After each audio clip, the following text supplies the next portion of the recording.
Government study centre आप सभी प्रतियोगियों का स्वागत करता है। हम सब लोग यूपी पीजीटी में इतिहास विषय में आए प्रश्नों पर डिस्कशन कर रहे थे और डिस्कशन करते हुए हम लोग जो है वर्ष 2016 के पीजीटी परीक्षा के दूसरी क्लास पर पहुंचे हुए हैं। और आप सबको पता है कि हम लोग डिस्कशन क्यों कर रहे हैं, क्योंकि हम लोग ऑथेंटिक आंसर प्राप्त करना चाहते हैं।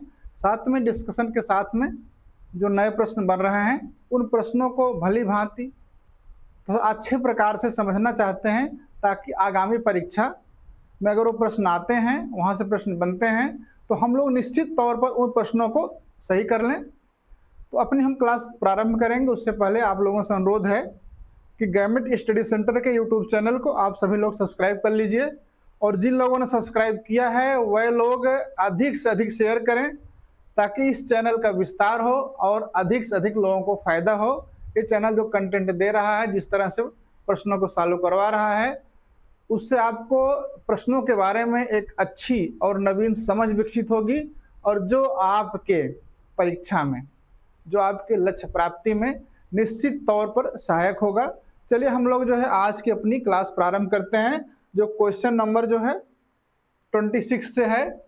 और एक क्वेश्चन है, निम्नलिखित राजाओं में से किसने अपने राज्य में मदिरा का उत्पादन एवं बिक्री निषिद्ध कर दिया था? ऑप्शन ए है हर्षवर्धन, बी है धर्मपाल, सी है कुमारपाल, डी है भोज। तो इसमें सही उत्तर क्या होगा? इसमें सही उत्तर होगा विकल्प सी, ऑप्शन सी क्या है? कुमारपाल। अब हम लोग समझते हैं ताकि याद रहे और इससे जो नए प्रश्न बने वो दिखें। तो हम लोग पता है गुजरात में सोलंकी, या आप कह सकते हैं चौलुक्य वंश का शासन था, और इस वंश की स्थापना, संस्थापक जो है मूलराज प्रथम थे। कौन थे? मूलराज प्रथम थे। और इस वंश की राजधानी कैपिटल थी अनहिलवाड़ा। अनहिलवाड़ा या अनहिलवाड़ थी इसकी कैपिटल।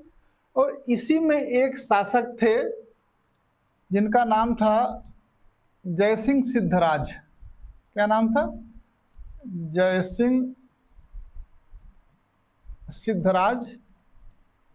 इनका जो शासनकाल है वो है 1094 से 1143 ईस्वी। और ये जो है शैव मतावलंबी थे, शैव धर्म के मानने वाले शासक थे। इनके दरबार में, इनके राज दरबार में एक जैन धर्म के बहुत बड़े विद्वान, जैन विद्वान जिनका नाम था हेमचंद्र, ये निवास करते थे। आपकी पीजीटी परीक्षा में एक बार पूछा गया है कि हेमचंद्र किसके दरबार को अलंकृत करते थे? तो किसके दरबार को करते थे? जयसिंह सिद्धराज के। और हेमचंद्र ने एक जो है संस्कृत व्याकरण पर एक पुस्तक लिखी थी, संस्कृत व्याकरण पर एक पुस्तक लिखी थी जिसका नाम था सिद्धहेम। पुस्तक का क्या नाम था? सिद्धहेम नाम था। अब सिद्धहेम पुस्तक लिखने से राजराज जयसिंह सिद्धराज इतने अधिक प्रभावित हुए, उन्होंने हेमचंद्र के सम्मान में हाथी पर इनकी सवारी निकाला था, जुलूस निकाला था, इनको हाथियों पर बैठाया था। इतना आपको क्लियर हुआ। अब इसके बाद हम लोग बात करते हैं जयसिंह सिद्धराज के पुत्र और उत्तराधिकारी। जयसिंह सिद्धराज के बाद उनके पुत्र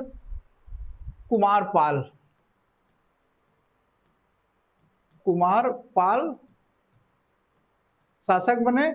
1143 ईस्वी से 1172 ईस्वी तक जो है चौलुक सत्ता संभाली या सोलंकी सत्ता संभाली। ये जो है हेमचंद्र के प्रभाव से, हेमचंद्र इनके पिताजी के समय से दरबार में थे।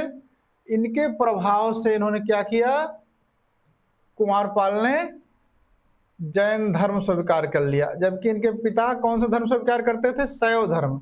जैन धर्म स्वीकार कर लिया। और क्या किया, जैन धर्म स्वीकार करने के साथ में मांस और मदिरा का त्याग कर दिया। मांस व मदिरा का सेवन बंद कर दिया, स्वयं जो है मांस मदिरा ग्रहण नहीं करें कुमारपाल। उसके बाद इन्होंने क्या किया, अपने राज्य क्षेत्र में पशु वध को, पशुओं के हत्या को प्रतिबंधित कर दिया। पशुओं की हत्या को क्या किया इन्होंने, प्रतिबंधित कर दिया। इसके साथ ही इन्होंने ये किया कि अपने राज्य क्षेत्र में मदिरा के उत्पादन एवं बिक्री पर रोक लगा दी।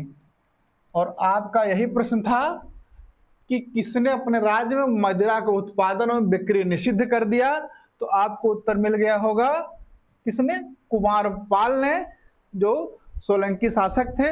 उन्होंने अपने राज्य में मदिरा के उत्पादन और बिक्री पर प्रतिबंध लगा दिया।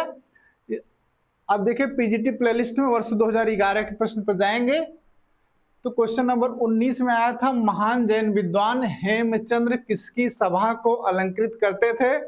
उसमें विकल्प में जयसिंह सिद्धराज था और कुमारपाल भी था, लेकिन शुरुआत उनकी कहां से हुई थी, जयसिंह सिद्धराज से, तो उनको माना जाएगा। अगर जयसिंह सिद्धराज उस विकल्प में नहीं होते तो कुमारपाल को उस विकल्प में हम लोग सही मानते। क्लियर हुआ। कोई समस्या हो, जरा भी लगे कि प्रश्न में क्लियरिटी नहीं बन रही है, आपको गवर्नमेंट स्टडी सेंटर के यूट्यूब चैनल के जो कमेंट है उसमें अपना कमेंट दीजिए और आपको बता दिया जाएगा, आपसे तुरंत संपर्क किया जाएगा और उसमें जो है सही उत्तर ये सब बता दिया जाएगा। प्रश्न है, तिनकठिया ब्रिटिश भारत में क्या थी। ऑप्शन है, जहां किसान 3/20 हिस्सा जमीन पर नील की खेती करने को बाध्य था। 3 प्रकार की मिट्टी, बी, सी 3 प्रकार की फसलें, डी 3 प्रकार की ऋतुएं। पूछ रहा है तिनकठिया कि तिनकठिया जो ब्रिटिश काल में थी वो थी क्या तिनकठिया, इसको समझा जाए। देखिए उत्तर भारत में, बिहार में, उत्तर प्रदेश में, यहाँ पर हमारा यहाँ जो बीघा होता है, 1 बीघा जमीन जो है वो बराबर होती है 20 कट्ठा के, समझ रहे हैं। और 20 कट्ठा में 20 में 3 कट्ठा, 20 में 3 कट्ठा माने 3 कठिया ना, 3 तो कट्ठा होगा, 3 कठिया, यही 3 कठिया है। अब इन 3 कठिया को हम लोग ब्रिटिश भारत में कैसे समझते हैं, अब इसको समझेंगे ना। 1 बीघा में 20 कट्ठा होता है और 20 कट्ठे में, मतलब 20 जो कट्ठा है उसमें से 3 जो कट्ठा था, प्रत्येक जो है भूमि में 20 कट्ठे में से 3 कट्ठे पर कुछ स्पेशल खेती की बात है, उसी को हम लोग समझते हैं। आइए इसको देखते हैं। बिहार में एक जिला है, बिहार में एक जिला है चंपारण। कौन सा जिला है, चंपारण। चंपारण में हुआ क्या था कि जो एक इकरारनामा हुआ था, इकरारनामा हुआ था। और इकरारनामा जानते किस किस के बीच हुआ था, नील बगान के मालिक थे, अंग्रेज जो मालिक थे, अंग्रेज नील बगान के मालिक और किसानों के बीच एक इकरारनामा हुआ था या करारनामा हुआ था। एक करारनामा ये था, प्रत्येक किसान जो है अपने भूमि के प्रत्येक बीघे में 3 कट्ठे पर, कम से कम 3 कट्ठे पर क्या करेगा, नील की खेती करेगा। मतलब भूमि के 3/20 कट्ठे पर नील की खेती करने का, किसकी खेती? नील की खेती करने का जो करारनामा हुआ था किसानों और अंग्रेज नील बगान मालिकों के बीच में, इसी को कहते हैं 3 कठिया पद्धति कहते हैं। और ऑप्शन ए देखिए, जहां किसान 3/20 हिस्सा जमीन पर नील की खेती करने को बाध्य था, इसलिए ऑप्शन ए इसका सही है। तो चलो अब तो ये हो गया कि 3 कठिया माने 3/20 भाग पर किसान क्या करेंगे? खेती करेंगे। और यह खेती करने के लिए अंग्रेज बगान मालिकों से एक करारनामा था, इसलिए वह बाध्य था। अब जब 19वीं सदी आई, 19वीं सदी में एक जो है परिवर्तन आया। क्या परिवर्तन आया? रासायनिक रंग आ गए। रासायनिक रंग का क्या हुआ? आविष्कार हो गया और इसका जो है प्रयोग बढ़ गया। अब जब रासायनिक रंग का आविष्कार और प्रयोग बढ़ गया, तब नील की खेती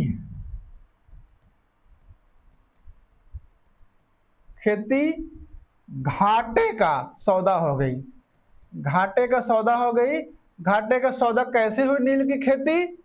क्योंकि अब जो है नील की जो प्राकृतिक नील थी उसकी मांग कम हो गई।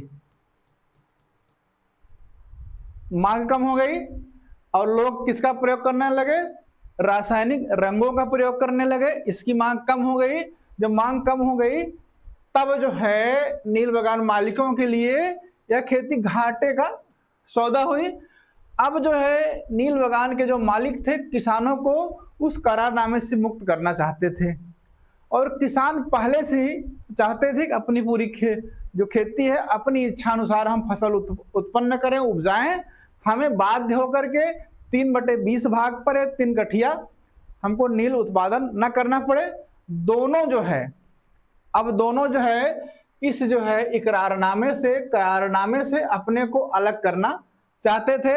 लेकिन अब इसी में खेला हो गया।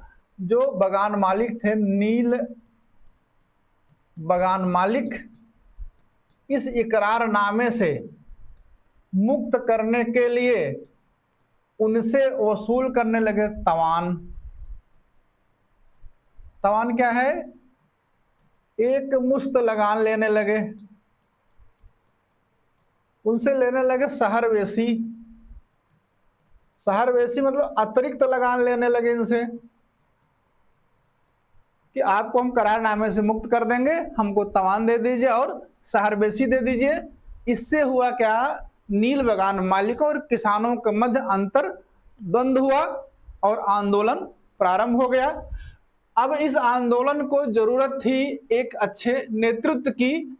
इसके लिए हुआ क्या कि 1917 में चंपारण के किसान थे, उनका नाम था राजकुमार शुक्ल। ये आए गांधी जी से मिलने, गांधी जी के पास आए। नेतृत्व आप संभालिए। लखनऊ में इनसे मिले। कहां पर मिले? लखनऊ में मिले। और एक कहा जाता है राजकुमार शुक्ल गांधी जी के पीछे तब तक पड़े रहे जब तक गांधी जी ने इस आंदोलन का नेतृत्व अपने हाथों में नहीं ले लिया। जब गांधी जी ने अपने हाथों में नेतृत्व लिया तो आए चंपारण। तो चंपारण के जो कमिश्नर थे, इन्होंने क्या किया? गांधी जी को कहा कि वापस चले जाओ।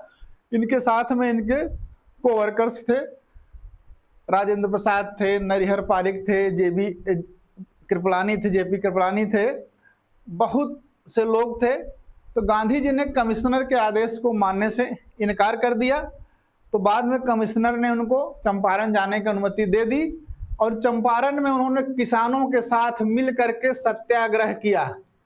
किसानों के साथ क्या किया? सत्याग्रह किया। और आपके पीजीटी में एक प्रश्न पूछा गया है, गांधी जी का प्रथम सत्याग्रह कहां हुआ था? तो वहां पर उत्तर होगा गांधी जी का प्रथम सत्याग्रह कहां हुआ था? चंपारण में हुआ था। यहीं से वो प्रश्न है। जब गांधी जी ने क्या किया? सत्याग्रह किया। किसान ने एकजुटता दिखाई, तब जा करके अंग्रेजों ने जो है एक नील जांच कमेटी बनाई। क्या बनाई? नील जांच कमेटी बनाई। और इस कमेटी में एक सदस्य के रूप में एक सदस्य गांधी जी को सम्मिलित किया गया।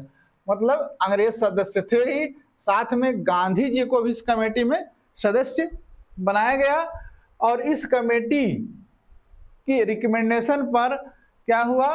तिनकठिया पद्धति को समाप्त कर दिया गया। तिनकठिया को समाप्त कर दिया गया और अवैध वसूली का, किसका? अवैध वसूली का 25% वापस करने का निर्णय लिया गया। जब तिनकठिया समाप्त हो गई, अवैध वसूली का पैसा वापस करने के लिए नील बगान मालिक तैयार हो गए, तो गांधी जी ने आंदोलन को समाप्त कर दिया। यह आंदोलन जिस प्रकार से हुआ, जिस प्रकार से जो है सत्ता, अंग्रेज सत्ता ने मांगे मानी, इन सबसे प्रभावित होकर के रविंद्रनाथ टैगोर जी ने, रविंद्रनाथ टैगोर ने गांधी जी को एक उपाधि दी, जो आपकी परीक्षा में पूछा जाता है, महात्मा। तभी से हो गए महात्मा गांधी। समझ रहे हैं? मोहनदास करमचंद गांधी जो है इसी चंपारण आंदोलन के बाद से, चंपारण सत्याग्रह के बाद से क्या हो गए? महात्मा गांधी हो गए। और प्रश्न पूछा जाता है कि गांधी को महात्मा की उपाधि किसने प्रदान की थी? गांधी को महात्मा की उपाधि रविंद्रनाथ टैगोर ने प्रदान की थी। कब प्रदान की थी? चंपारण सत्याग्रह के बाद में। इसको और डिटेल में देखना है तो पीजीटी 2013 जो निरस्त परीक्षा है उस प्लेलिस्ट पे जाइए। क्वेश्चन है, महात्मा गांधी द्वारा भारत में प्रारंभ किया गया प्रथम सत्याग्रह था। इसमें जा करके और डिटेल में आप जो है देख सकते हैं। ठीक है, आगे बढ़े। क्वेश्चन नंबर 28 है, भारत छोड़ो प्रस्ताव की निम्नलिखित में से किसने अनुशंसा की थी? एक है जवाहरलाल नेहरू, बी है सरदार वल्लभ भाई पटेल, सी है अबुल कलाम आजाद ने, डी है जेबी कृपलानी ने। हम लोग इसी परीक्षा में 2016 वाले में ये था कि 1857 के विद्रोह या 1857 प्रस्ताव कब पारित किया गया, जो हम लोग उत्तर के रूप में 8 अगस्त 1942 देखते हैं। वहां से आप कंटिन्यू कर लीजिएगा। हम लोग आगे बढ़ते हैं। भारत छोड़ो प्रस्ताव, भारत छोड़ो प्रस्ताव का जो प्रारूप है, क्या है? प्रारूप है। इसको तैयार किया था किसने? जवाहरलाल नेहरू ने। जवाहरलाल नेहरू ने इसको तैयार किया था। और अंग्रेजों भारत छोड़ो में जो भारत छोड़ो नारा है, भारत छोड़ो नारा, इस नारा को दिया था यूसुफ मेहर अली ने, मेहर अली ने। और जब जो है 1942 में भारत छोड़ो का प्रस्ताव प्रस्तुत किया गया तो उसकी अनुशंसा की थी सरदार वल्लभ भाई पटेल ने। तो ये देखिए आपका बी वाला ऑप्शन, देखिए बी वाला क्या है? सरदार वल्लभ भाई पटेल, यही उसका सही उत्तर है। आगे बढ़े। निम्नलिखित में कौन प्रथम भिक्षुणी थी? ऑप्शन ए है माया, बी है महाप्रजापति गौतमी, सी है यशोधरा, डी है रोहिणी। इसका सही उत्तर होगा ऑप्शन बी महाप्रजापति गौतमी। आइए इसको समझते हैं। बुद्ध को शिक्षा मिली, कहाँ मिली थी? बोध गया में। उसके 8वें वर्ष वह गए वैशाली। कहां पर गए? वैशाली। तो वैशाली गए थे लिच्छवियों के निमंत्रण पर, लिच्छवियों के निमंत्रण पर। तो लिच्छवियों ने इनके लिए एक विहार बनाया था, कुटाग्रशाला, कुटाग्रशाला विहार। यह विहार जो है बुद्ध को विश्राम के लिए दिया गया, इनको दान किया गया। अब यही प्रश्न उठता है कि महिलाओं को भी जो है सम्मिलित किया जाए संघ में। तो बुद्ध कहते हैं कि स्त्रियों को संघ में सम्मिलित करने से संघ का अस्तित्व, क्या कहते हैं, संघ का अस्तित्व और धर्म का अस्थायित्व,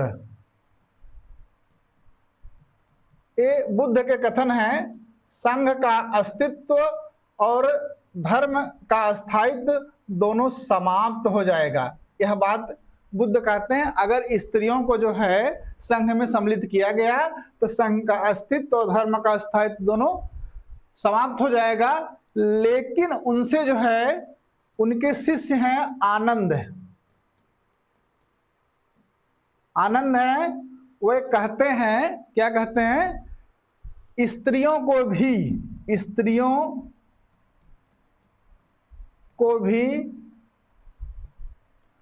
अष्टांगिक मार्ग का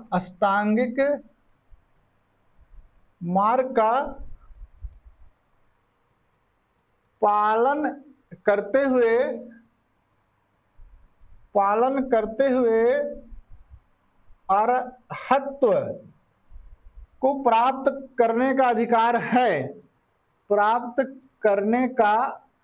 है, स्त्रियों को भी अष्टांगिक मार्ग का पालन करते हुए अरहत्व को प्राप्त करने का अधिकार है। ये बात किसने की? आनंद ने। एक बार परीक्षा में प्रश्न पूछा गया था कि महिलाओं को संघ में किसके कहने पर बुद्ध ने सम्मिलित किया, तो उत्तर आएगा आनंद के कहने पर बुद्ध ने सम्मिलित किया। सम्मिलित करने से पहले उन्होंने ये कहा कि स्त्रियों को तो सम्मिलित कर लेंगे संघ में, लेकिन उसके लिए स्त्रियों को जो है 8 नियमों का पालन करना पड़ेगा। कितने नियमों का? 8 नियमों का पालन करना पड़ेगा। इसी को कहा गया है 8 गुरु धम्म। इन 8 नियमों में है कि भिक्षुणी को भिक्षु की आज्ञा का पालन करना चाहिए, उनकी सेवा करना चाहिए। इस तरह की बातें 8 गुरु धम्म में की गई है। फिर इसके बाद संघ में सबसे पहले प्रवेश मिला इनकी विमाता। विमाता माने वह माता जिन्होंने उनका लालन पालन किया था, महाप्रजापति गौतमी को। महाप्रजापति गौतमी को सबसे पहले मिला संघ में प्रवेश। उसके बाद मिला यशोधरा को। यशोधरा कौन थी? इनकी पत्नी थी। उसके बाद मिला नंदा को। नंदा कौन थी? इनकी बहन थी और प्रजापति गौतमी की पुत्री थी। ठीक है। उसके बाद मिला बिंबा को। बिंबा कौन थी? बिंबा नहीं। उसके बाद मिला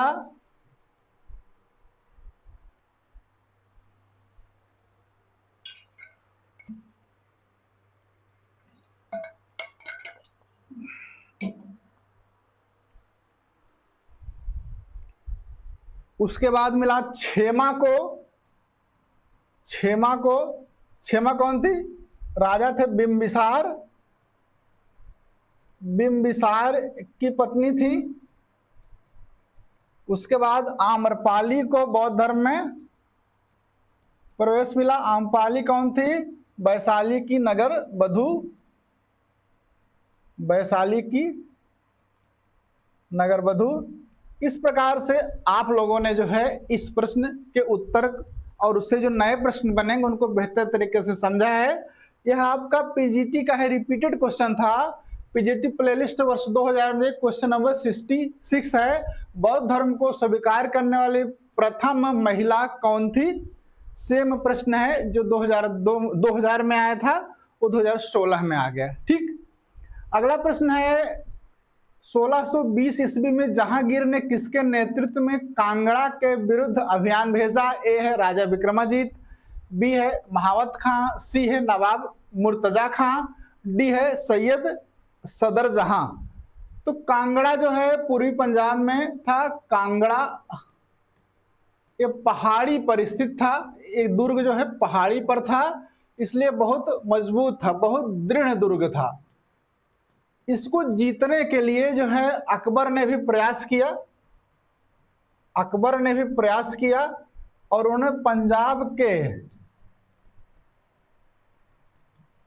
सूबेदार, क्या नाम था, हसन कुली खां, हसन कुली खां को कांगड़ा जीतने के लिए भेजा, लेकिन इनको क्या हुआ, सफलता नहीं मिली, सफलता नहीं मिली।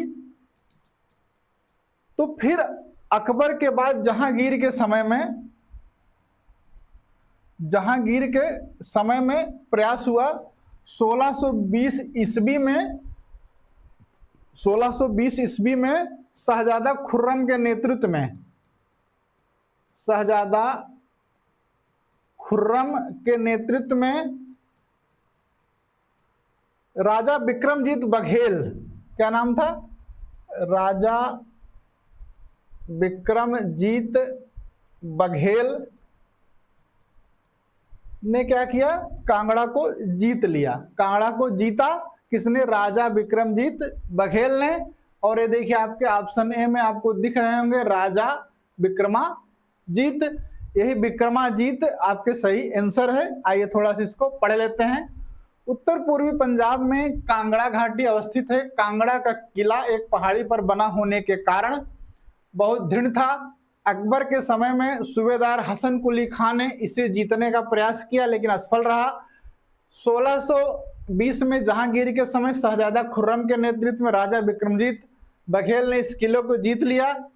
इस युद्ध को जिहाद की संज्ञा दी गई थी।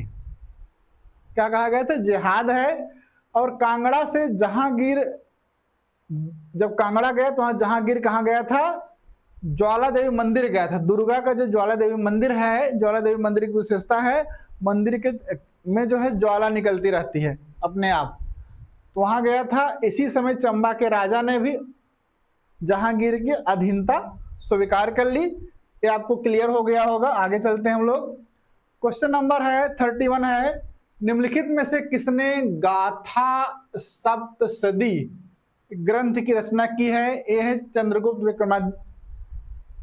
द्वितीय विक्रमादित्य, बी है सातवाहन शासक हाल, सी है पुष्यमित्र राजा हर्षवर्धन, पुष्यभूति राजा हर्षवर्धन, डी है पाल शासक धर्मपाल। ये आपका रिपीटेड क्वेश्चन है। इसका सही उत्तर क्या है, विकल्प बी सातवाहन शासक हाल। हाल ने ही रचना की थी किसकी, गाथा सप्तशती की।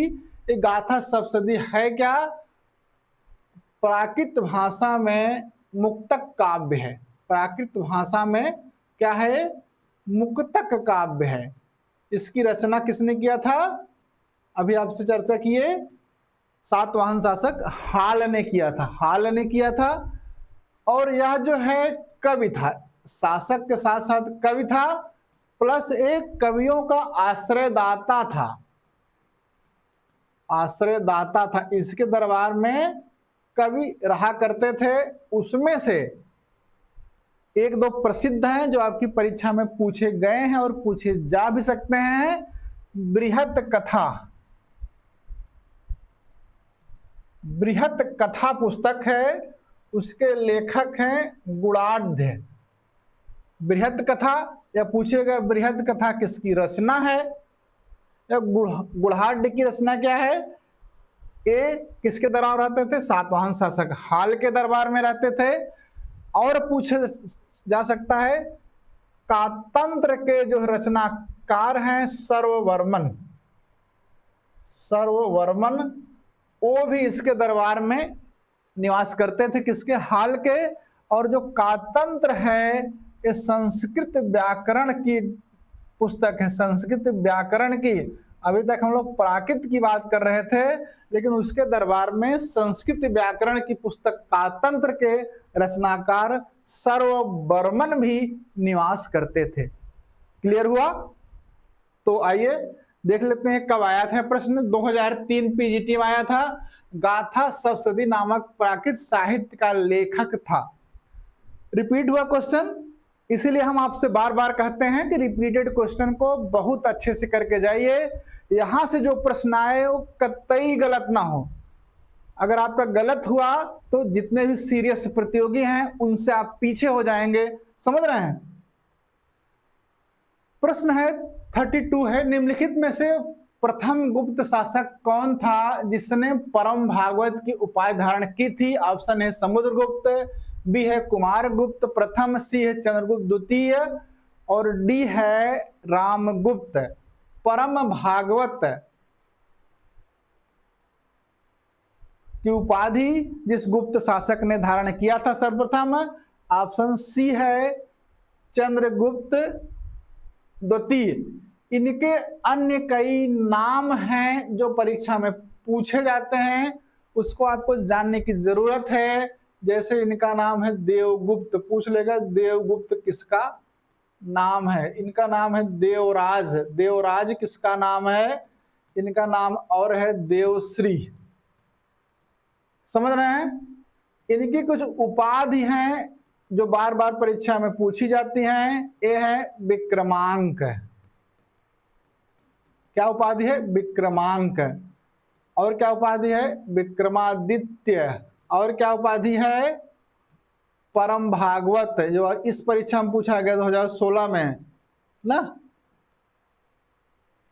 परम भागवत। इसके अतिरिक्त विशाख दत्त की एक रचना है,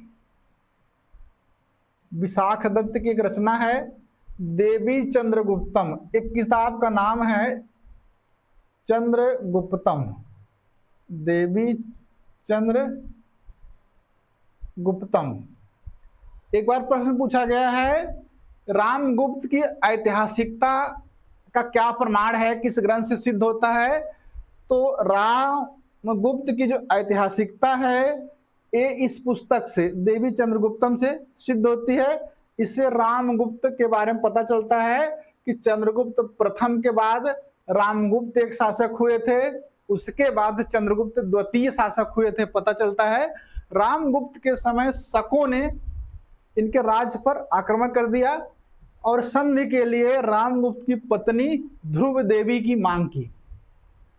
और इस बात को जब चंद्रगुप्त द्वितीय को पता चला तो वह जो है ध्रुव देवी के वेश में अपनी सेना को शक शिविर में ले गए, शकों के शिविर में ले गए और युद्ध में शकराज को मार डाला।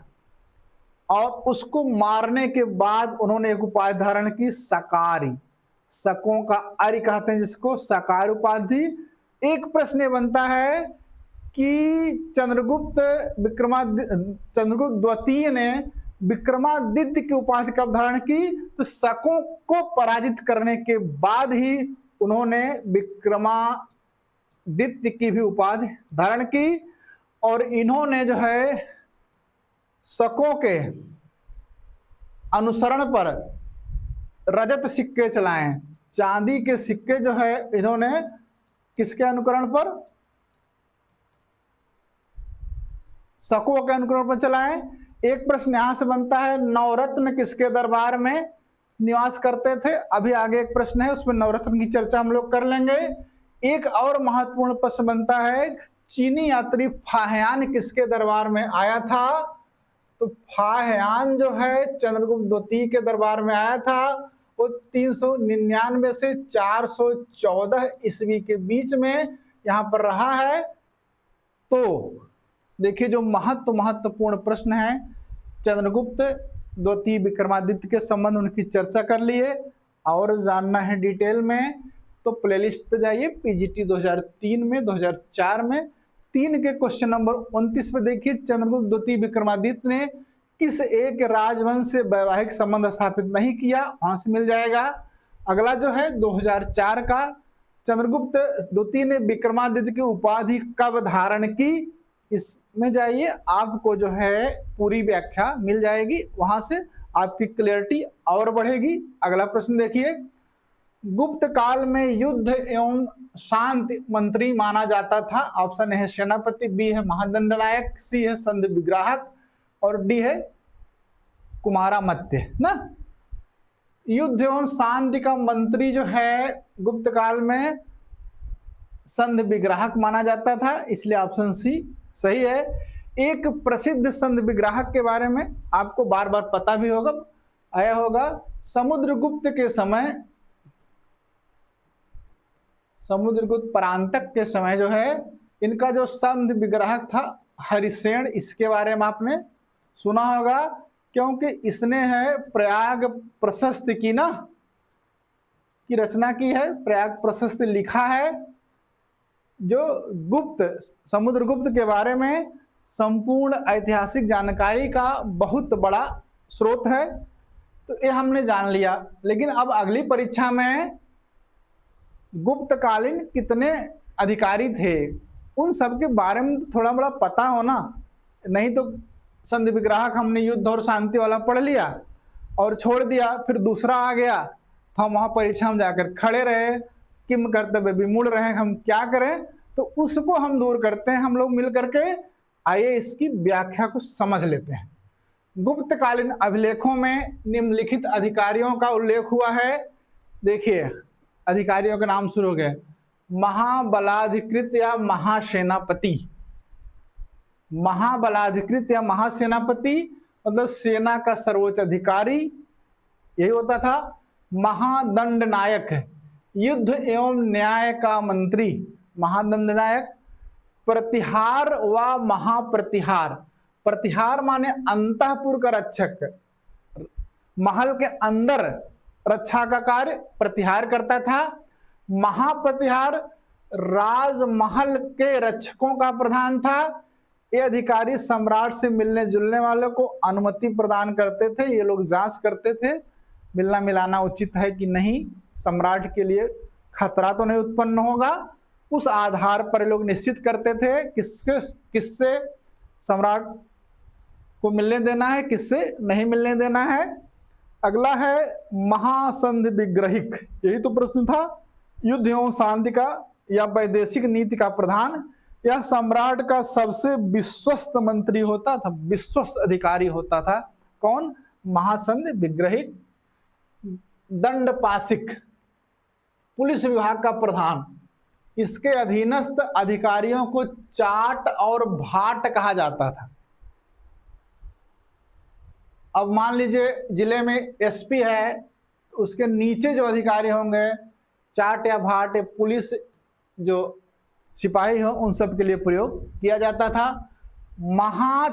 महाअक्षपटलिक, महाअक्षपटलिक राज्य की राजज्ञाओं को लिपिबद्ध करने वाला अधिकारी, अभिलेख विभाग का प्रमुख होता था महाअक्षपटलिक। रण भांडागारिक, रण भांडागारिक क्या होता था? रण माने सैनिक, सैनिक के समय जो भंडार इकट्ठा करता था, सैनिक आवश्यकताओं की पूर्ति करने वाला प्रधान अधिकारी। सर्वाध्यक्ष केंद्रीय सचिवालय का प्रधान होता था। विनय स्थित स्थापक, विनय स्थित स्थापक यह धर्म संबंधित मामलों का प्रधान अधिकारी था।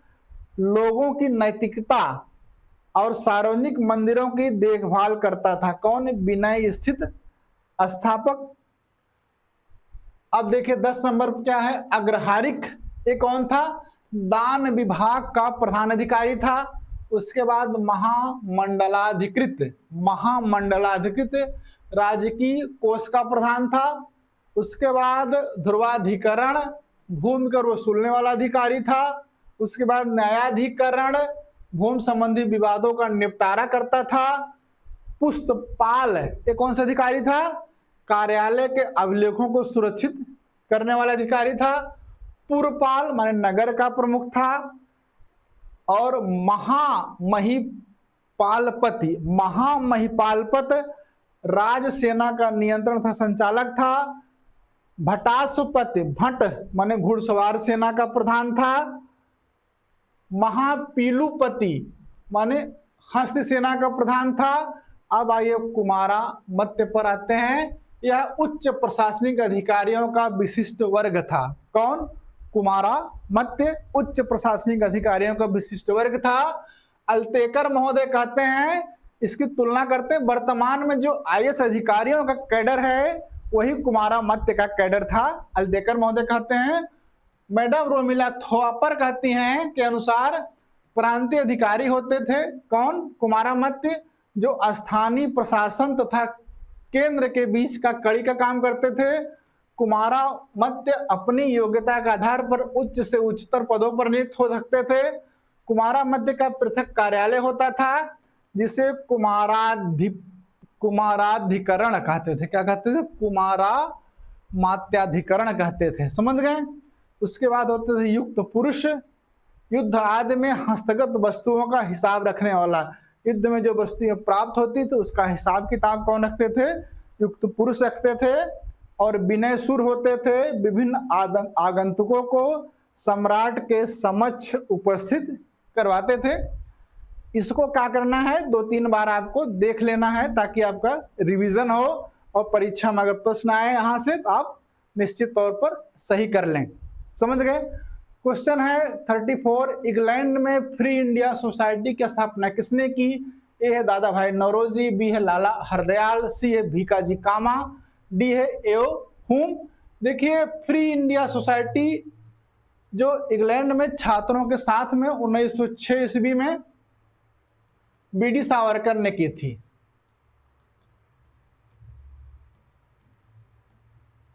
बीडी सावरकर ने की थी। अब इसमें आप देखेंगे तो बीडी सावरकर कोई विकल्प नहीं है, तो हमको एक नजदीक का विकल्प जो इनसे मिलता जुलता है वहां तक जाना पड़ेगा। बीडी सावरकर जब जो है श्याम जी कृष्ण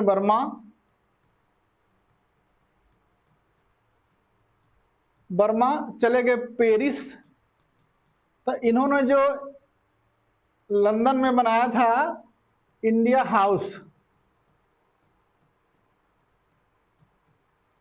इसकी गतिविधियों को इन्होंने संचालित किया। किसने? बीडी सावरकर ने।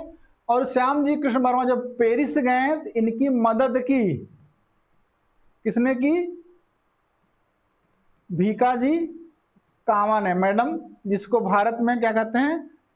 क्रांति की मां, मदर ऑफ इंडियन रिवॉल्यूशन जिनको कहा जाता है, जो 1907 में स्टुटगार्ड में जो सोवियत की सभा हुई थी उसमें तिरंगा झंडा को लहराया था।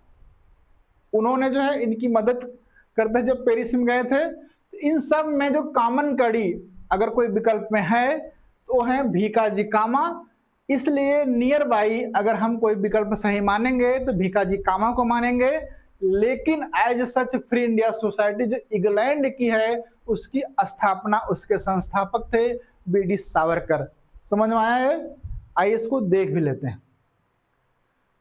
फ्री इंडिया सोसाइटी इंग्लैंड में भारतीय छात्रों का एक संगठन था जो भारत को अंग्रेजों की गुलामी से मुक्त करना चाहता था। इसकी स्थापना कानून की पढ़ाई के दौरान 1906 ईस्वी में बीडी सावरकर ने की थी।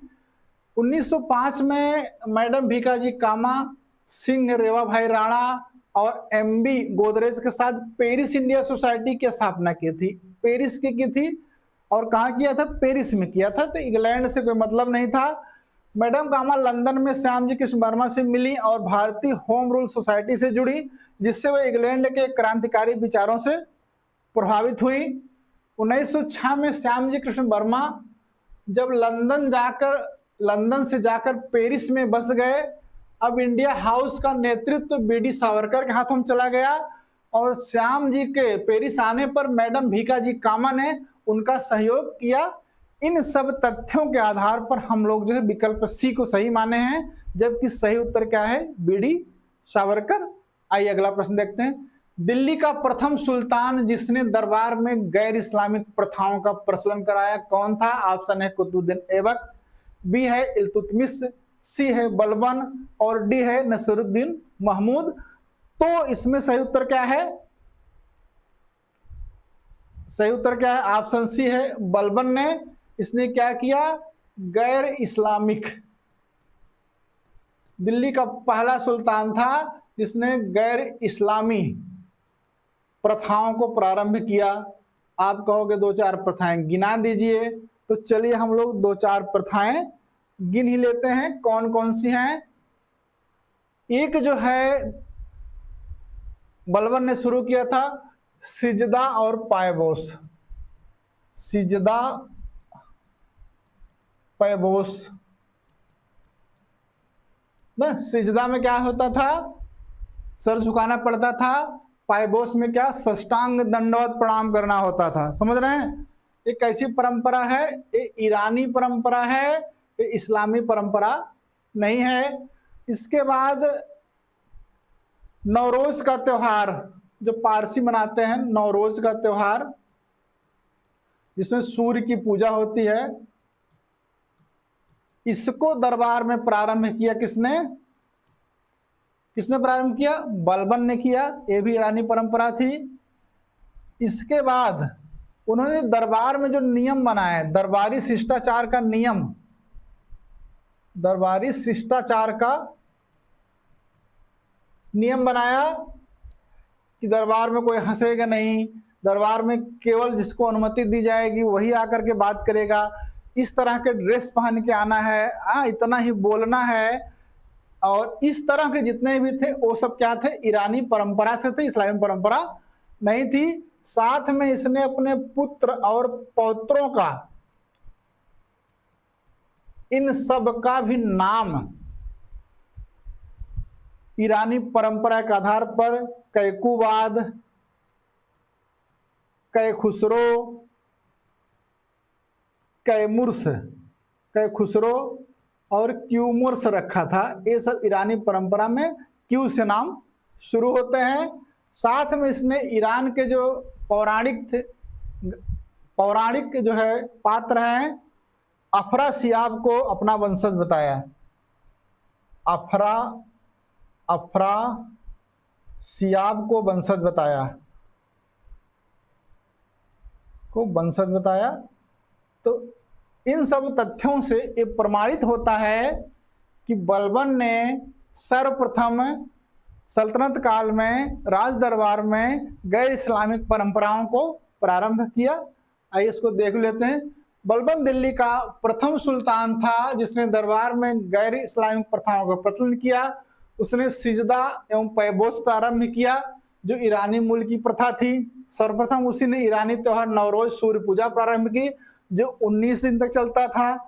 उसने अपने पुत्रों एवं पौत्रों के नाम ईरानी परंपरा पर रखा, जैसे कैकुबाद, कैखुसरो, क्यूमर्स। दंत कथाओं में मशहूर ईरानी बादशाह अफरासियाब को अपना वंशज बताया और संजर, इस्लाम का नायक, को अपना पथ प्रदर्शक बताया कि हमारा जो पथ प्रदर्शक है जिसके आधार पर हम काम कर रहे हैं, आगे बढ़ रहे हैं, वो संजर है। संजर कौन है? इस्लाम का नायक है। अब आपके समझ में आ गया होगा। हम लोग आगे चलते हैं। क्वेश्चन नंबर 36 है, चोल शासक प्रबल अनुयायी थे। ऑप्शन है शैव धर्म के, बी है जैन धर्म के, सी है बौद्ध धर्म के, डी है शाक्त धर्म के ना।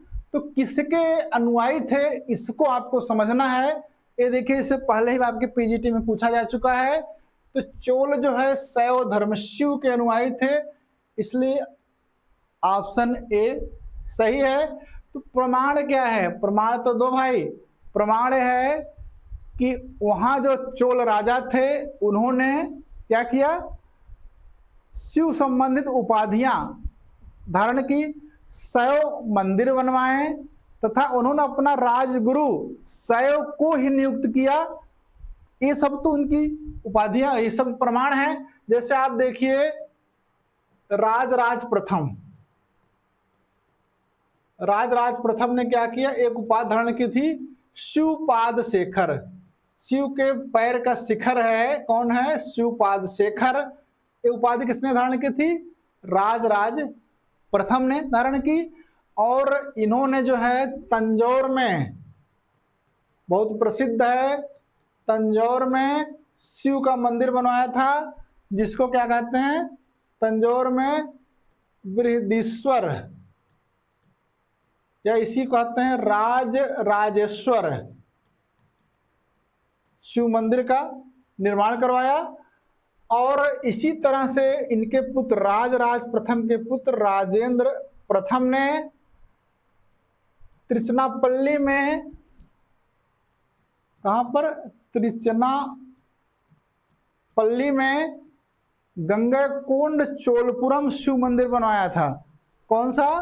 गंगैकोंड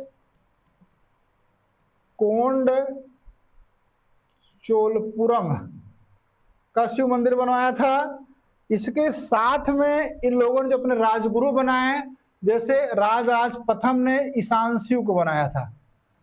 ईशानशिव शिव भक्त थे। इसी तरह से राजेंद्र प्रथम ने किसको बनाया था? सर्वशिव को राजगुरु बनाया था, सर्वशिव को। तो इन सबसे प्रमाणित होता है ये शैव धर्म अपनाए थे। शैव धर्म अपनाए ही नहीं थे, बल्कि शैव धर्म में लोग कट्टरता की सीमा को भी क्रॉस कर गए। कुलोत्तुंग प्रथम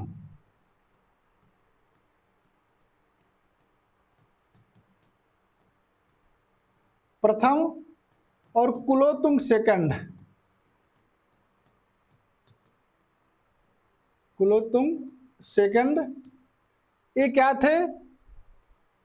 ये कट्टर शैव थे,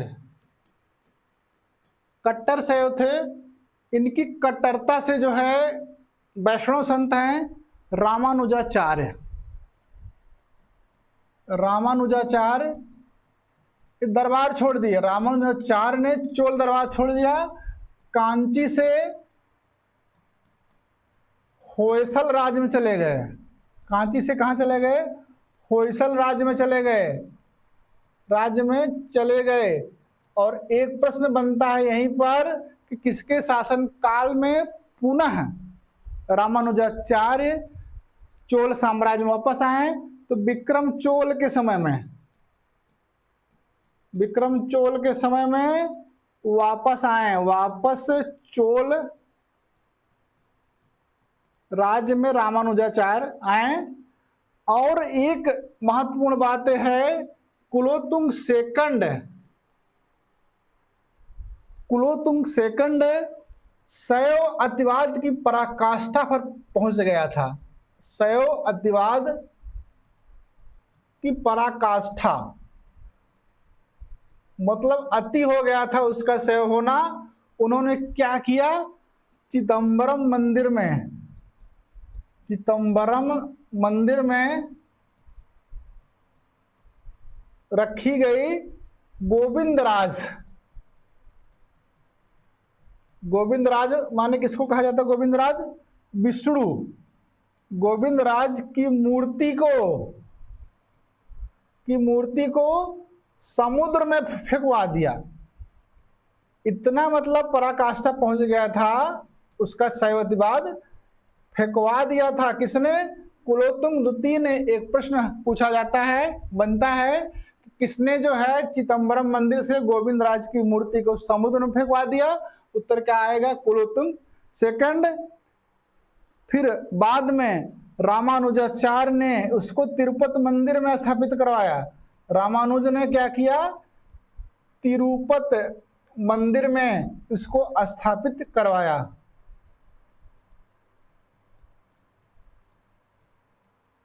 समझ में आया कि कितने बड़े शैव थे चोल शासक? ये क्लियर हो गया होगा।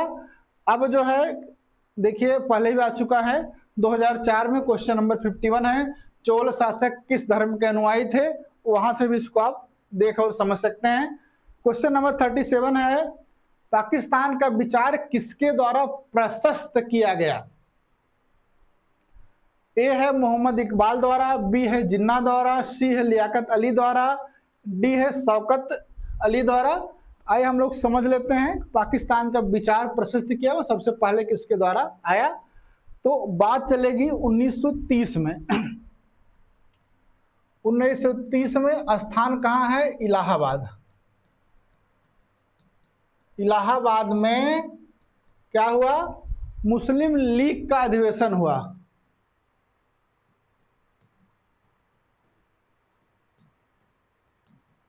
लीग का अधिवेशन हुआ।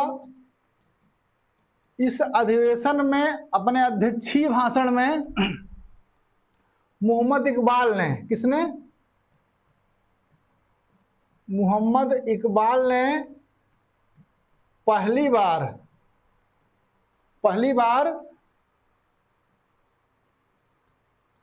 एक मुस्लिम राज्य पाकिस्तान का विचार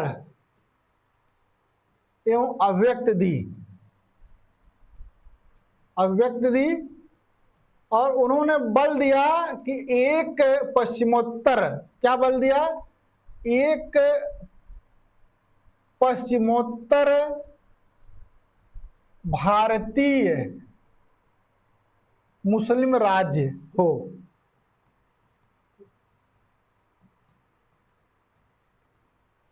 मोहम्मद इकबाल ने किस पर बल दिया था, एक पश्चिमोत्तर का हो भारतीय मुस्लिम राज्य, इस पर इन्होंने बल दिया। तो अब आपके समझ में आ गया होगा कि सबसे पहले किसने विचार दिया था, मोहम्मद इकबाल ने। अब जब हम यहाँ चर्चा कर रहे हैं तो एक और चर्चा कर लें कि पाकिस्तान शब्द किसने दिया, क्योंकि यह भी आपकी परीक्षा में पूछा जाता है, पाकिस्तान शब्द किसने दिया, तो वह भी आप जान लें क्योंकि वो भी आपका इसके अतिरिक्त क्वेश्चन होगा। हुआ क्या, 1933 में हम लोग चलते हैं और 1933 में कैम्ब्रिज विश्वविद्यालय के कुछ छात्र थे, कैम्ब्रिज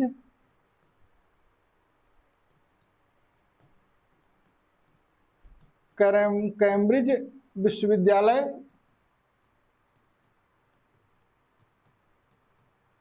के स्नातक थे, माने बीए के विद्यार्थी थे, रहमत अली,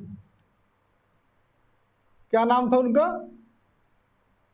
रहमत अली, तथा इनके साथियों ने, और जो स्नातक थे साथियों ने एक पंपलेट जारी किया। क्या जारी किया, पंपलेट। उस पंपलेट का नाम था नाउ आर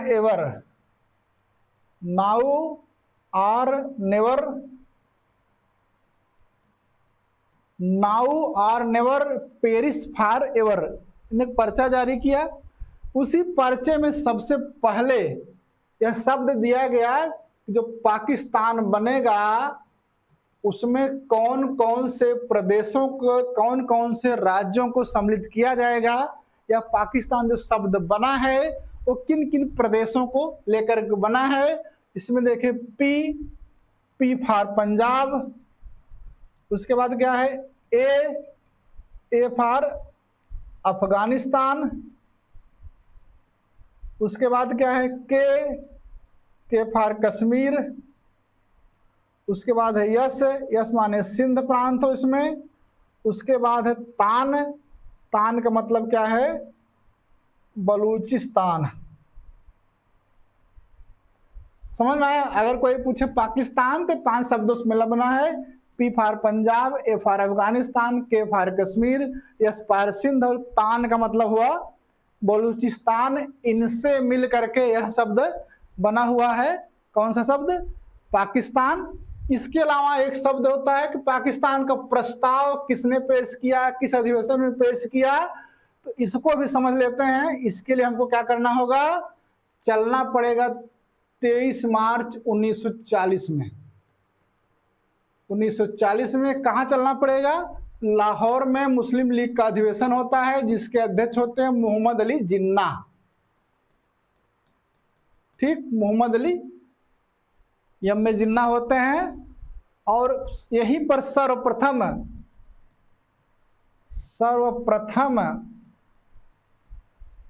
पृथक एवं स्वतंत्र मुस्लिम राष्ट्र की मांग की जाती है। इसके लिए एक प्रस्ताव बनता है और प्रश्न बनता है, उस प्रस्ताव का प्रारूप किसने तैयार किया। उस प्रस्ताव का प्रारूप तैयार किया था किसने, सिकंदर हयात खान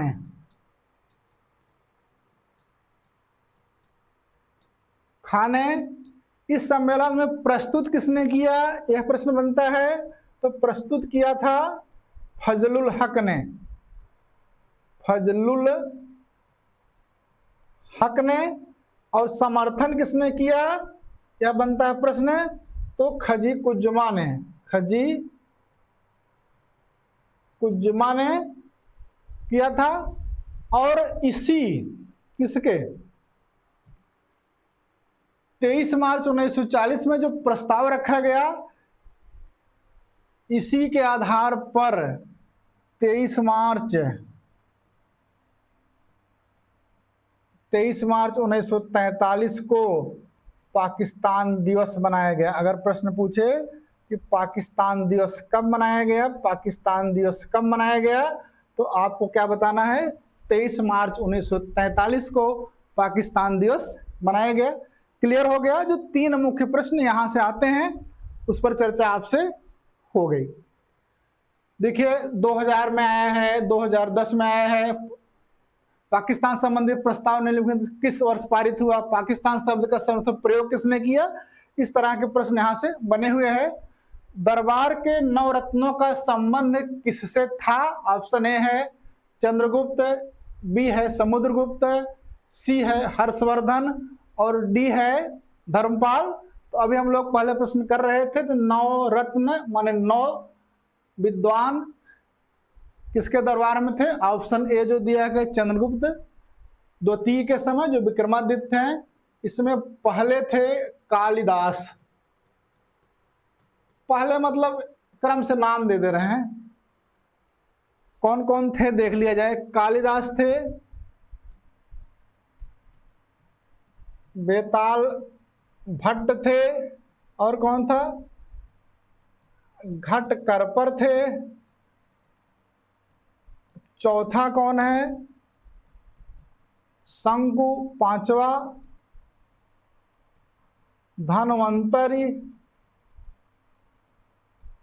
छठा, अमर सिंह सातवां, छपड़क आठवां, वररुचि नौवां, बराहमिहिर।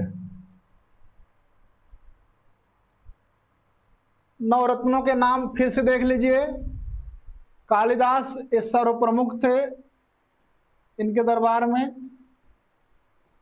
बेताल भट्ट ये जादूगर थे,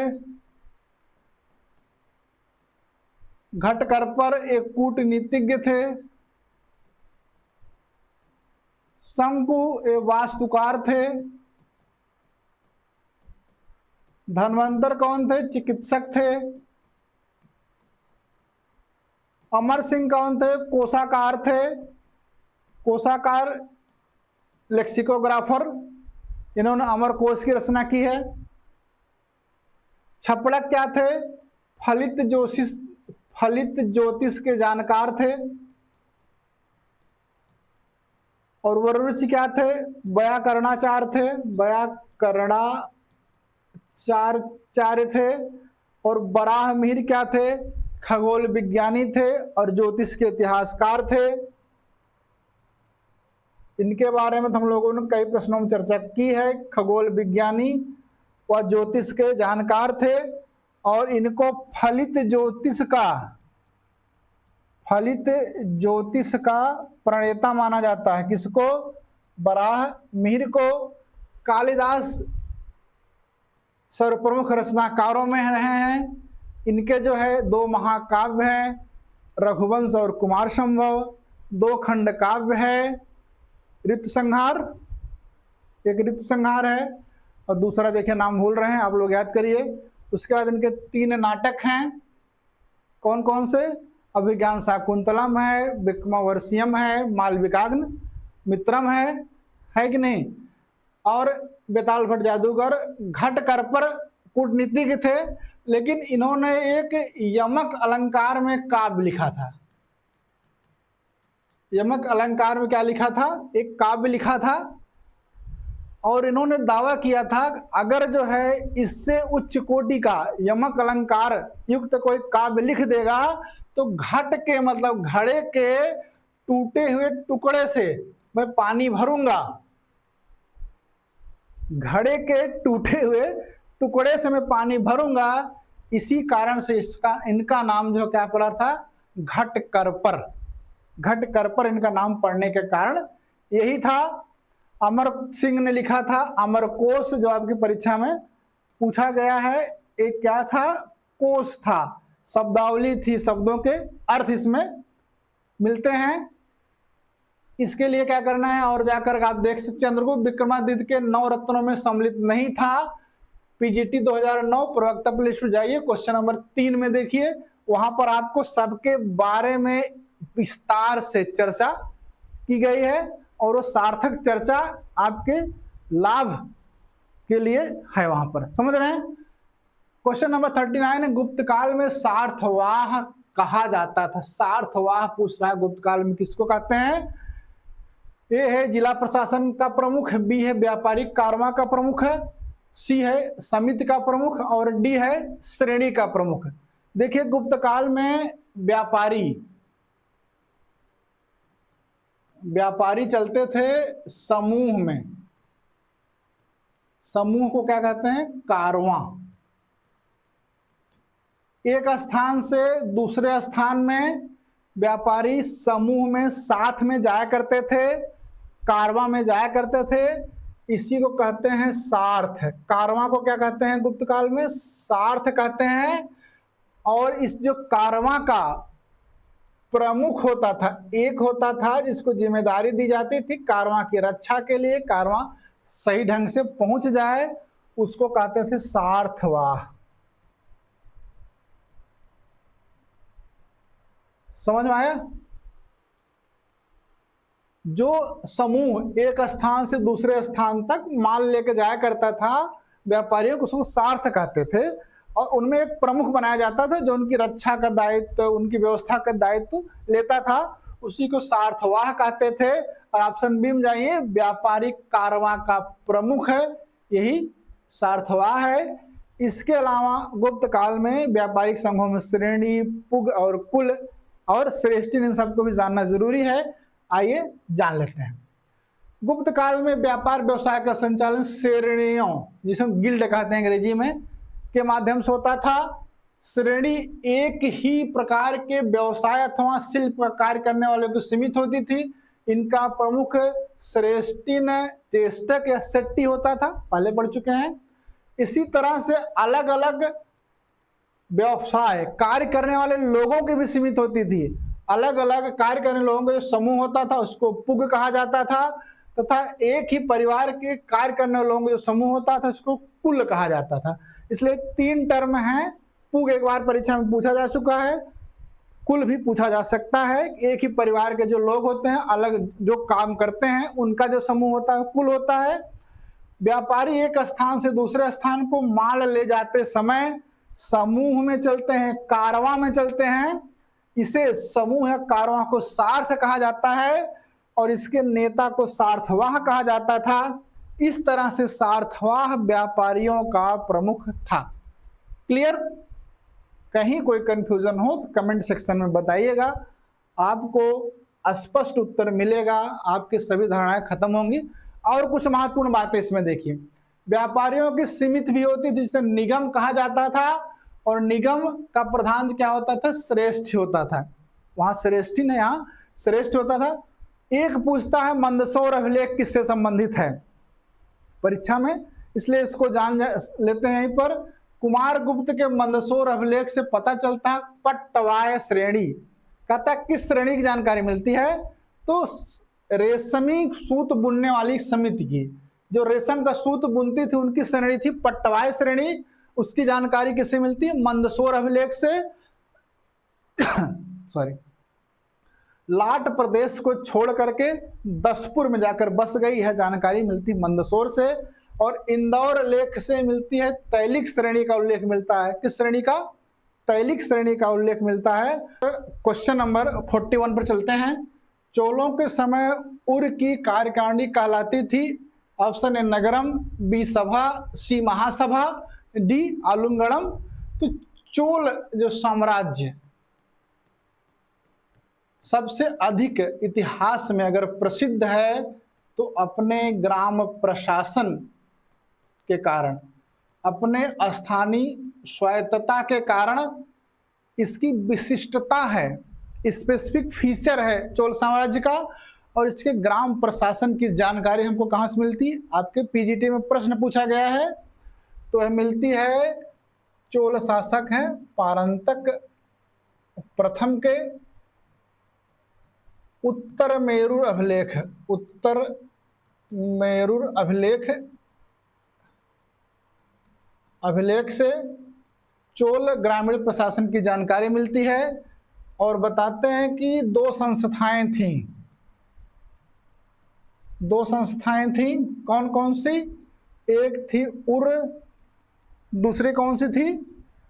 सभा या महासभा। उर, दूसरी कौन सी थी? सभा या महासभा थी। और उर क्या थी? ये सर्वसाधारण की सभा थी, गांव के सभी लोग इसमें सम्मिलित होते थे। और सभा या महासभा अग्रहार गांवों में। अब प्रश्न है, अग्रहार गांव कौन से गांव होते हैं? वह गांव जो ब्राह्मणों को दान में दे दिए जाते हैं, उन्हें अग्रहार गांव या ब्रह्मदेव इत्यादि नामों से जाना जाता है। और इसकी उर की एक जो है कार्यकारिणी समिति होती थी, कार्यकारिणी समिति। इस समिति को, कार्यकारिणी समिति को कहते हैं आलुंगणम। क्या कहते हैं? आलुंगणम कहते हैं। और सभा या महासभा की जो कार्यकारिणी समिति होती है उसको क्या कहते हैं? वारियम।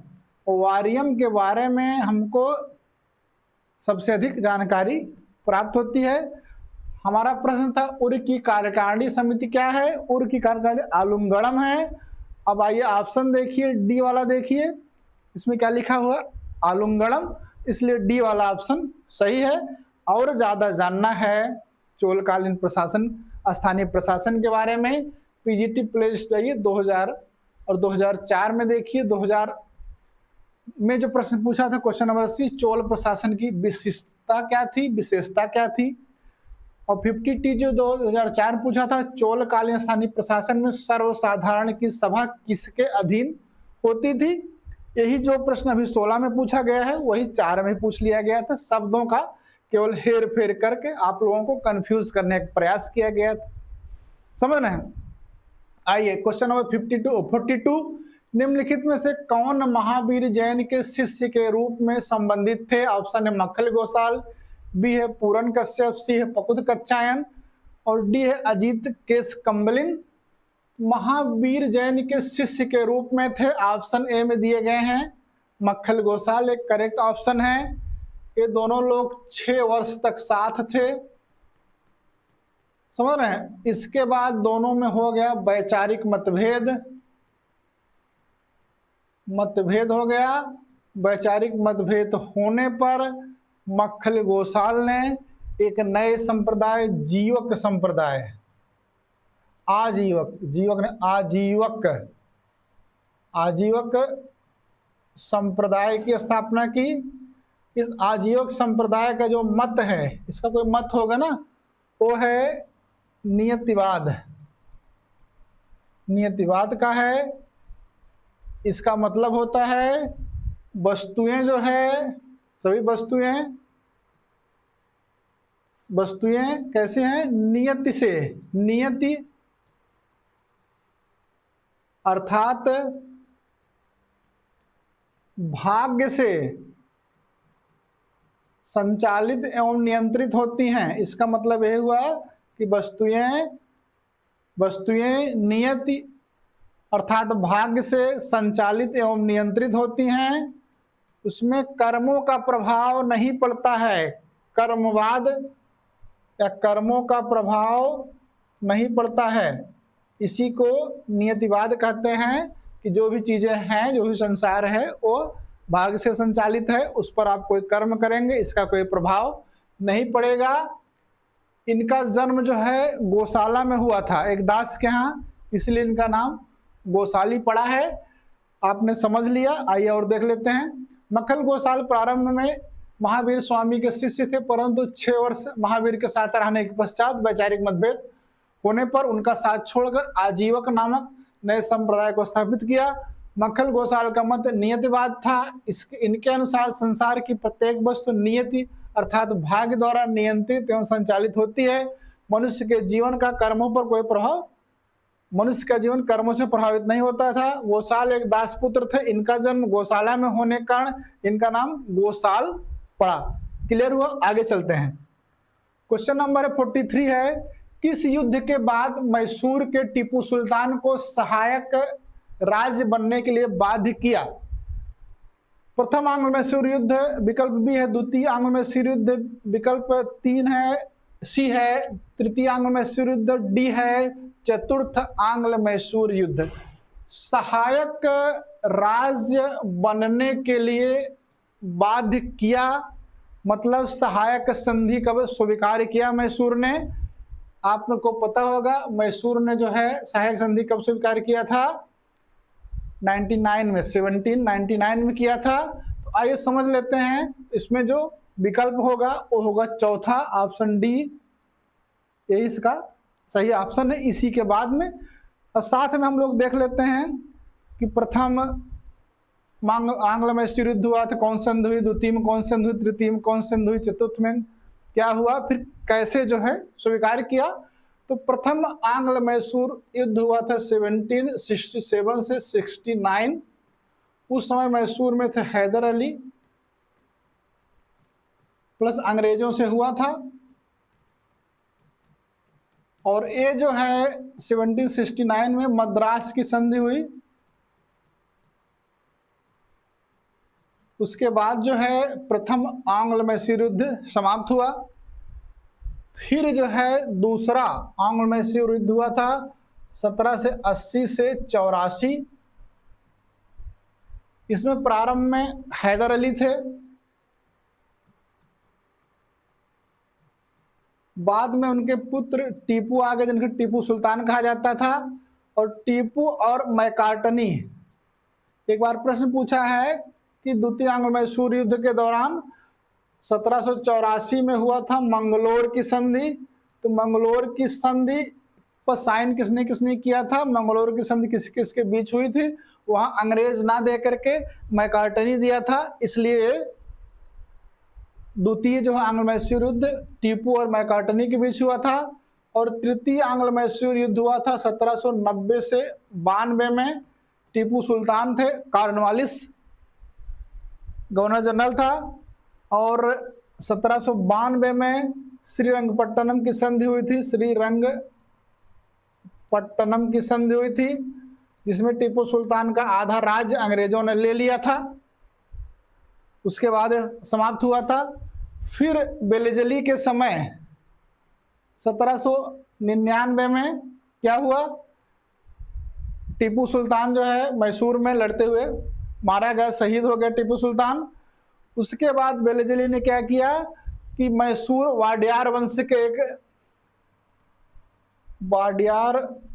के चामराज के अल्पवयस्क पुत्र कृष्ण को दे दिया या कृष्णराज को दे दिया। इसी कृष्णराज ने 1799 में बेलेजली से सहायक संधि की और मैसूर अंग्रेजों का सहायक राज्य बन गया। इसलिए प्रश्न था कि किस युद्ध के बाद? तो ये जो है चौथा आंग्ल मैसूर युद्ध जो 1799 में हुआ था, उसके बाद मैसूर जो है सहायक राज्य के रूप में आया है। चतुर्थ आंग्ल मैसूर के तात्कालिक कारण एक प्रश्न पूछा 2010 में, वहां जाइए। चतुर्थ मैसूर युद्ध के बारे में विस्तार से परिचर्चा है।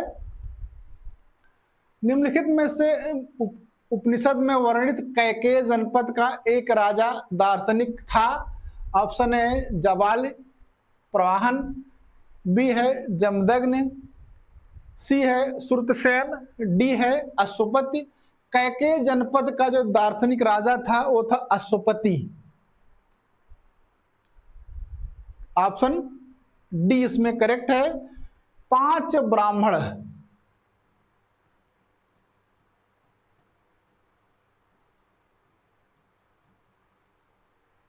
5 ब्राह्मण, जिसमें कौन कौन थे? प्राचीन योग शौनक,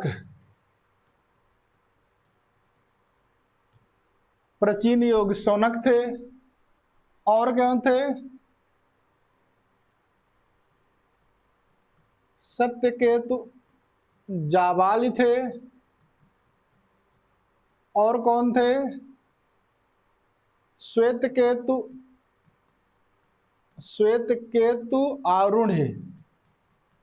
आरुण्य और जवाल प्रवाहिन, सत्यकेतु जवाल ने जवाल प्रवाहन।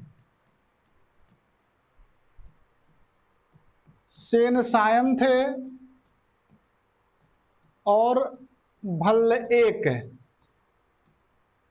ये लोग जो है गए सेतुकेत के पास और कहा कि हम 5 ब्राह्मण हैं, इसके बावजूद भी हमें जो है ब्रह्म विद्या या प्राण विद्या के बारे में ज्ञान नहीं है। आप हमको राजन, हम लोगों को ब्रह्म विद्या का ज्ञान प्रदान करिए। तो श्वेतकेतु ने इन 5 ब्राह्मणों को ब्रह्म विद्या का ज्ञान प्रदान किया था और बताया था जैसे शरीर है, इसमें अनेक अंग हैं, लेकिन इसका आधार क्या है? प्राण है। आधार क्या है? प्राण है। उसी तरह से इस संसार का जो आधार है वो है परमात्मा, वो है ब्रह्म। और जो प्राण को जान लेता है वो ब्रह्म को जान लेता है। आपने उत्तर समझ लिया। आइए इसको एक बार देख लेते हैं। छांदोग्य उपनिषद में, किस उपनिषद में है? वर्णित है कैकेयी के राजा अश्वति को प्राण विद्या का उपदेश देने वाला दार्शनिक राजा बताया गया है। छांदोग्य उपनिषद के 5वें अध्याय में प्रसंग मिलता है कि 5 महान विद्वान ब्राह्मण, प्राचीन योग्य शौनक, सत्यकाम जाबाली, अरुण श्वेतकेतु, असनायन और भल्लवे आत्मविद्या माने ब्रह्म विद्या जानने की इच्छा से आपस में विचार करके तय करते हैं कि वह ज्ञान केवल अश्वत्थ कैकेयी के पास है। और वे सब उनसे मिलकर और विनम्रता से कहते हैं, राजन, हम ब्राह्मण होकर भी आत्मविद्या नहीं जानते, कृपया हमको यह ज्ञान प्रदान किया जाए। अश्वपति ने उन्हें शिक्षा प्रदान की तथा बताया जैसे शरीर में अलग अलग अंग हैं लेकिन सबका आधार प्राण है, वैसे ही समस्त विश्व का आधार परमात्मा ब्रह्म है। जो प्राण को समझ लेता है वही सच्चे ब्रह्म को जान लेता है। यह बात कही थी। क्वेश्चन नंबर 45 है, भारतीय राष्ट्रीय कांग्रेस की प्रथम महिला अध्यक्ष कौन थी? ए सरोजिनी नायडू, बी विजयलक्ष्मी पंडित, सी एनी बेसेंट और डी। ये पहले प्रश्न पूछा जा चुका है और पहली महिला अध्यक्ष एनी बेसेंट थी। 1917 में कलकत्ता का अधिवेशन हुआ था, उसमें इन्होंने अध्यक्षता की थी। अगर प्रश्न पूछे प्रथम भारतीय महिला तो सरोजिनी नायडू हैं। अगर पूछे प्रथम भारतीय महिला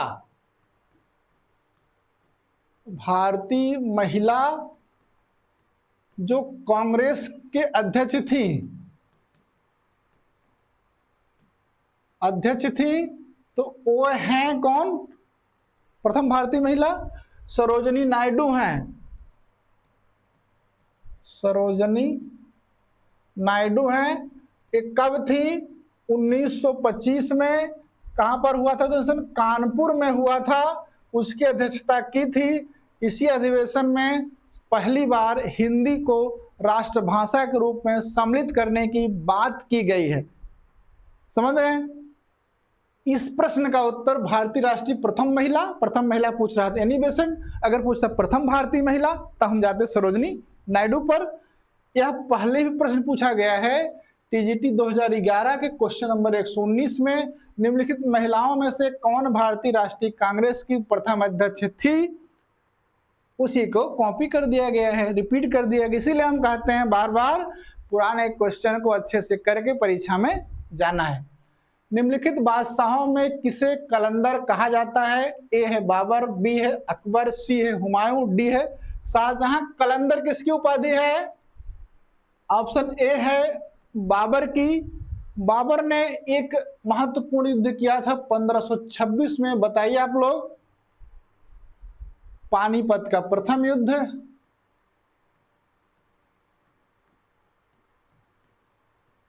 प्रथम युद्ध ये किसके किसके बीच हुआ था? बाबर और इब्राहिम लोदी के बीच में।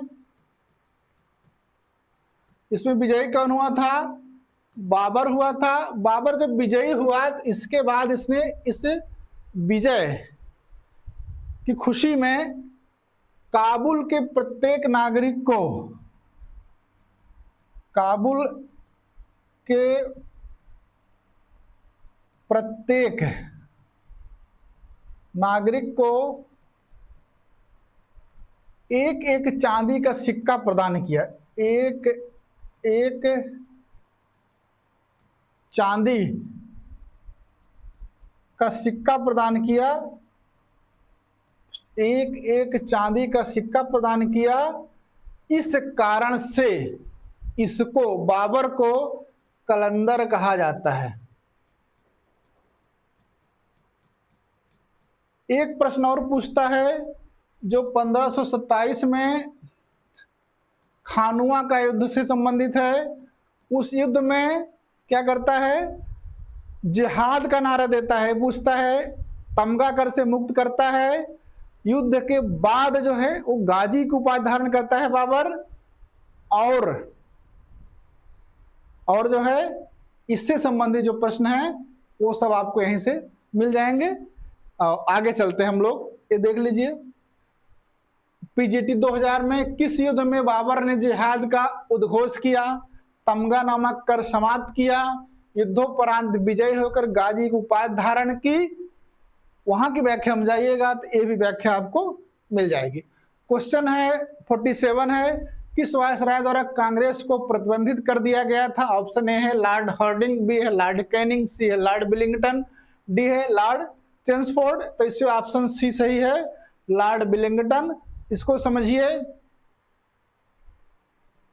भारत में शुरू हुआ सविनय अवज्ञा आंदोलन। आंदोलन कब शुरू हुआ? 5 अप्रैल 1930 को, जब गांधी जी ने दांडी में नमक कानून को तोड़ा।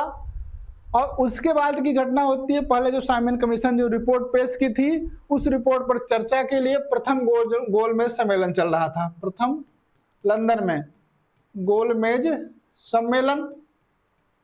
और इस सम्मेलन में कोई कांग्रेस का प्रतिनिधि नहीं गया, तो यह असफल रहा।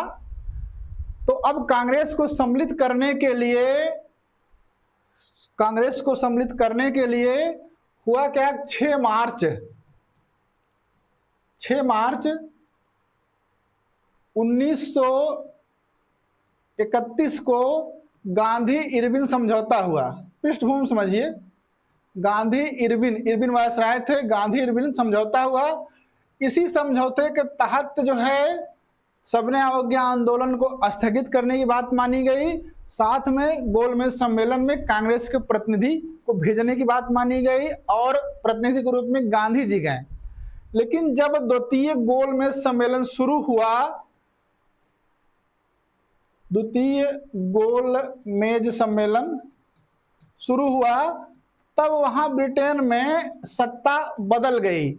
वहां के जो प्रधानमंत्री हो गए पीएम रैमजे मैकडोनाल्ड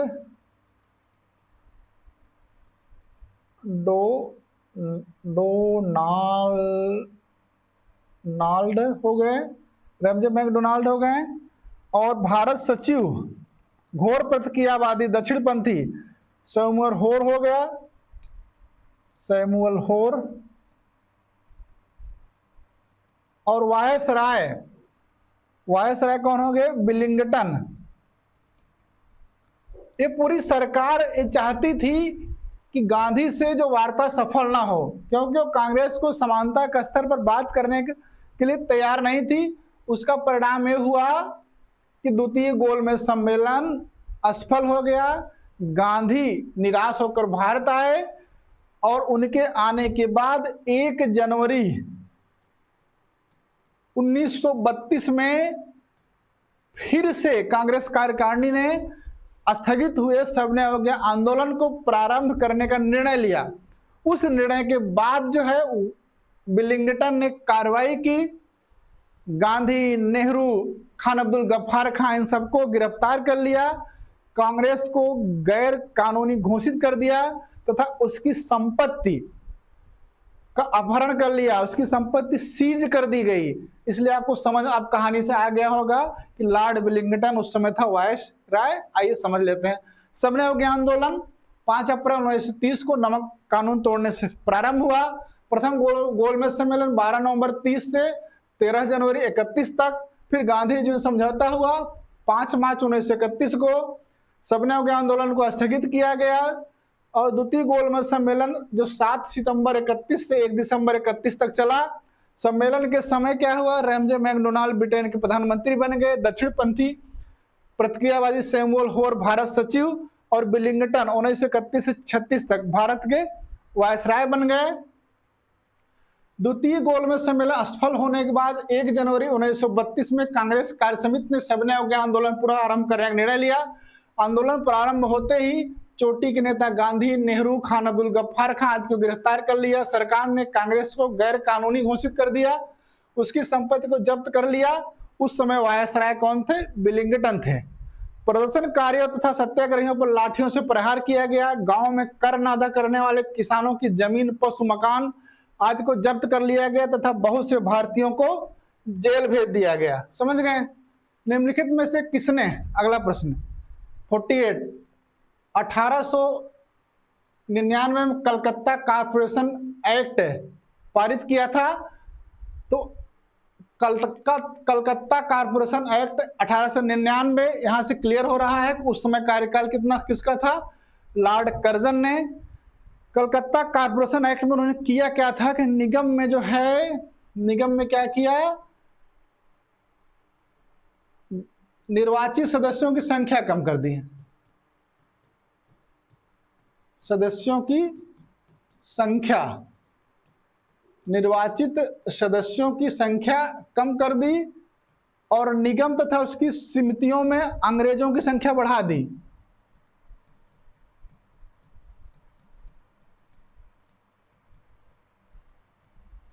संख्या बढ़ा दी।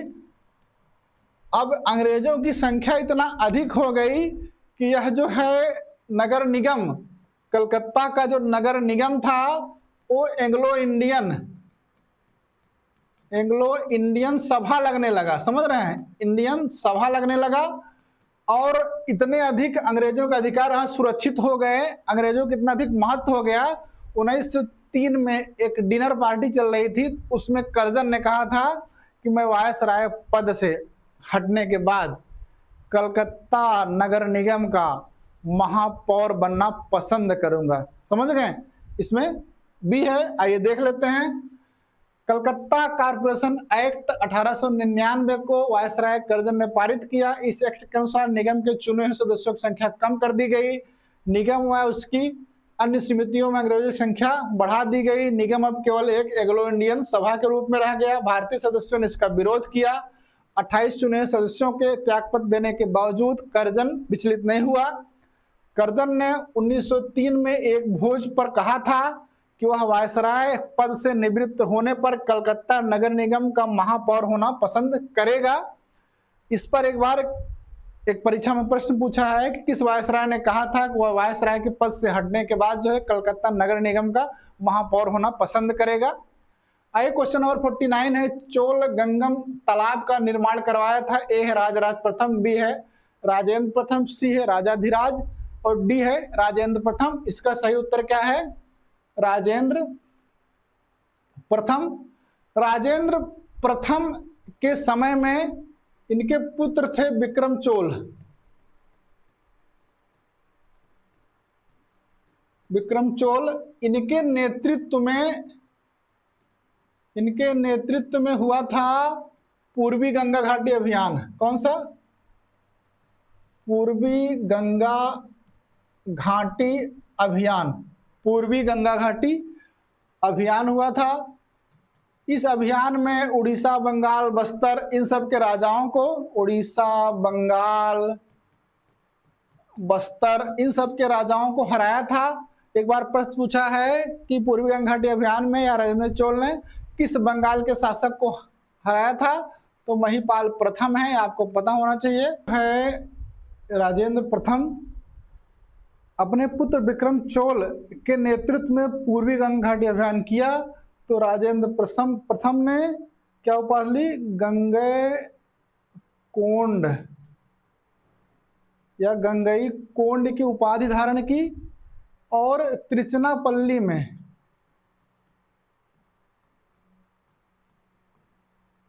कहां पर, त्रिचनापल्ली में क्या बनवाया, गंगई कोंड चोलपुरम, गंगई कोंड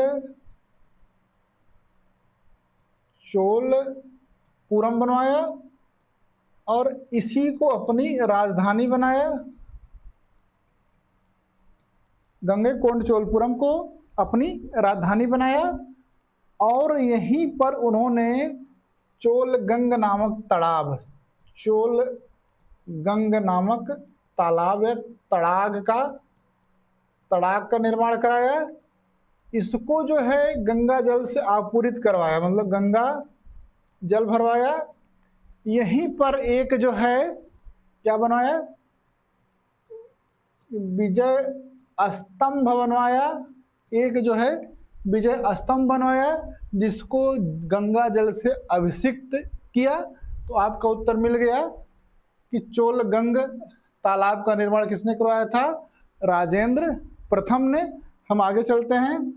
ये देख लेते हैं चलने से पहले कि इससे पहले भी क्वेश्चन आ चुका है 2009 में, 2013 में। गंगई कोंड की उपाधि किसने धारण की थी, गंगई कोंड चोलपुरम की स्थापना किसने की थी, वहां भी चोलगंगम तड़ाग या तालाब की व्याख्या हम लोगों ने किया था। चलिए हम लोग अब जो है क्वेश्चन नंबर 50 पर चलते हैं। बंगाल टेनेंसी एक्ट किस वर्ष लागू हुआ? ऑप्शन ए है 1884, बी है 1885, सी 1886, डी 1887 और इसका सही उत्तर क्या है? ऑप्शन बी है 1885 में। अब इसकी पृष्ठभूमि के समझिए। 1793 में बंगाल में लागू किया गया था अस्थाई बंदोबस्त कार्नवालिस द्वारा या जमींदारी व्यवस्था, जो भी कहिए, बंदोबस्त। और उसमें क्या हुआ, अधिकार दिए गए, जमींदारों को अधिकार मिला,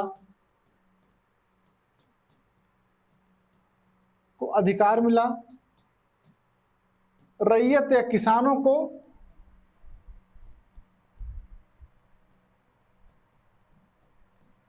किसानों का ध्यान नहीं दिया गया।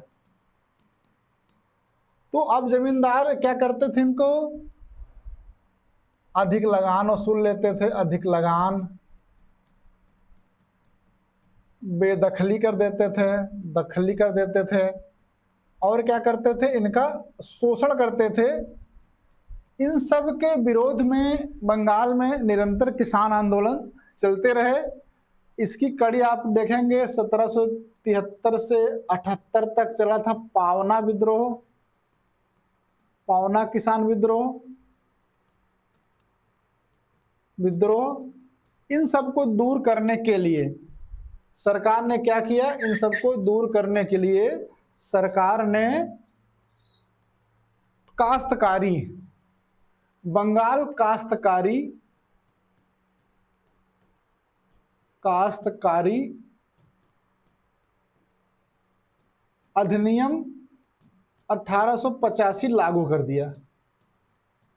इसी बंगाल काश्तकारी अधिनियम को कहते हैं बंगाल टेनेंसी एक्ट।